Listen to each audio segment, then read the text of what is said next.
কর্মীরা কিন্তু এখান থেকে বের হয়ে আসছেন। সম্ভবত শিশুটিকে উদ্ধার করা হয়েছে, প্রিয় দর্শক আপনারা দেখছেন শিশুটিকে উদ্ধার করা হয়েছে, আপনারা দেখছেন শিশুটিকে উদ্ধার করা হয়েছে, শিশুটিকে উদ্ধার করে নিয়ে আসছেন ফায়ার সার্ভিসের কর্মীরা। দীর্ঘ 32 ঘন্টার রুদ্ধশ্বাস উদ্ধার অভিযানের শেষে শিশুটিকে উদ্ধার করে নিয়ে আসছেন। আপনারা দেখছেন, আল্লাহু আকবার, আলহামদুলিল্লাহ। দেখছেন প্রিয় দর্শক, শিশুটিকে ফায়ার সার্ভিসের কর্মীরা সফল হয়েছেন। 32 ঘন্টার উদ্ধার অভিযান শেষে সর্বশেষ তারা সফল হয়েছেন।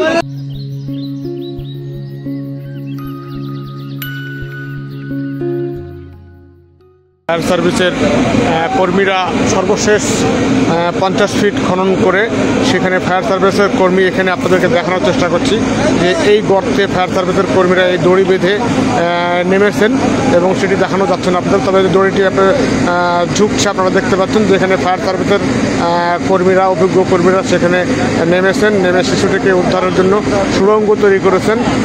এর আগে আজ দুপুর 12টায় এই 40 ফিট পরে সুড়ঙ্গ তৈরি করা হয়েছিল, সেই সুড়ঙ্গে শিশুটিকে সন্ধান পাওয়া যায়নি।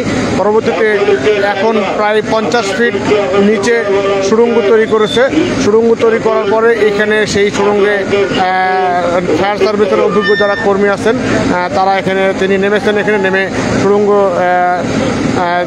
খনন করছেন এবং শিশুটিকে হয়তো উদ্ধার বা শিশুটিকে শনাক্ত করার বা শিশুটিকে পাওয়া যায় এরকম তারা চেষ্টা করছেন। আর আরও একটা জিনিস আপনাদেরকে দেখাই যে এখানে কিন্তু যারা ফায়ার সার্ভিসের সহকর্মীরা আছেন তারা কিন্তু এখানে দড়ি ধরে আছেন এবং এখানে উৎসুক জনতা, বিপুল পরিমাণে উৎসুক জনতা এবং এখানে ভিড় করেছেন।